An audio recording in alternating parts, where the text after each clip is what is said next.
कहानी एक ऐसे माँ की है जो अपने बच्चों पर बोझ बन जाती है। इस कहानी के कहानीकार साबर दहिया हैं, जिन्होंने राजस्थानी जनजीवन की चर्चा इस माध्यम के द्वारा की है। दोस्तों, यह कहानी सीता की है। सीता के 3 बेटे हैं।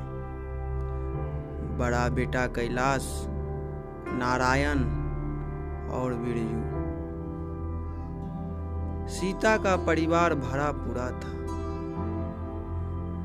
घर में 3 बेटे बहुएं, पोते पोतियां, नाती नतनी सब कोई है,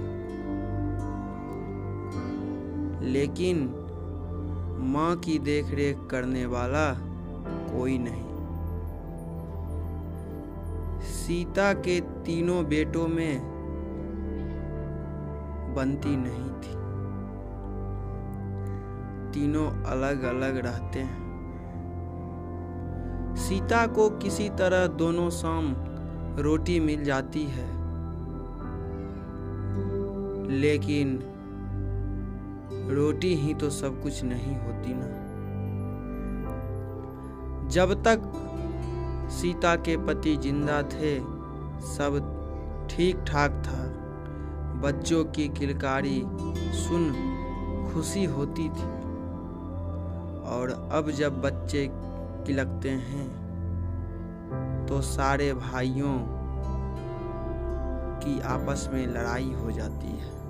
अपने बच्चों को पुचकारेंगे, लेकिन छोटे भाइयों के बच्चों को देखते ही उबकाई आने लगती है। सीता अपने बारे में सोचती है, कहने को तो वह इनकी माँ है, लेकिन कोई घड़ी भर पास आकर भी ये नहीं पूछता कि माँ तुम्हारी तबीयत कैसी है। अचानक एक दिन कैलाश ने भाइयों को बुलाकर कहा कि माँ को रखने का मैंने कोई ठेका नहीं ले रखा है, और तय हो गया कि माँ 3 बेटों के यहाँ बारी बारी से एक महीना रहेगी। बेटे और रोटी में रोटी महत्वपूर्ण हो गई। किसी ने सीता से पूछने की जरूरत भी नहीं समझी। सीता सोचने लगी, यह भी कोई जिंदगी है, एक जगह से दूसरे जगह लुढ़कना। उसका हाल पाटे की भिखारन जैसी है, एक जगह से दूसरे जगह जाना। महीना खत्म होते ही बेटा कहता है, अब तू दूसरे के घर जा। 5 वर्ष बीत गए यही आवाजाही में। जब माँ बिरजू के यहाँ थी, तब नारायण की पत्नी ने बेटे के जन्मदिन पर सीता के लिए रसमलाई भेज दी। बिरजू की पत्नी बिफर पड़ी और कहने लगी, अपनी अमीरी दिखाने के लिए रसमलाई भेजी है क्या? कांटों में घसीटती है बेचारी सीता।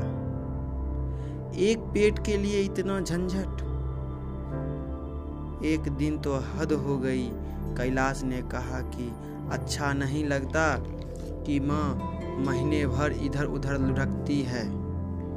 तीनों 50-50 रुपये हर महीना दिया करें। वह रोटी खुद पकाकर खाएगी। सीता कुछ न बोली।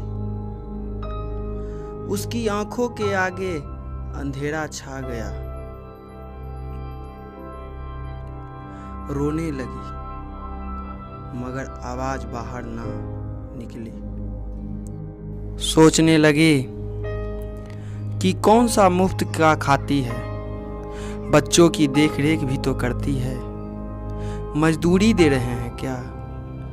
मजदूरी तो वह कहीं भी कर लेगी। दुनिया में कौन सा काम की कमी है, और ना सही तो कहीं पर बर्तन ही धो लेगी। अगले ही दिन सीता अपने 2-4 पल्लों की गठरी बांधी और अंधेरे ही अंधेरे घर से निकल गई। आज आकाश अनंत था, धरती बहुत बड़ी थी, रास्ता चौड़ा था, उसके चारों ओर खुली हवा थी।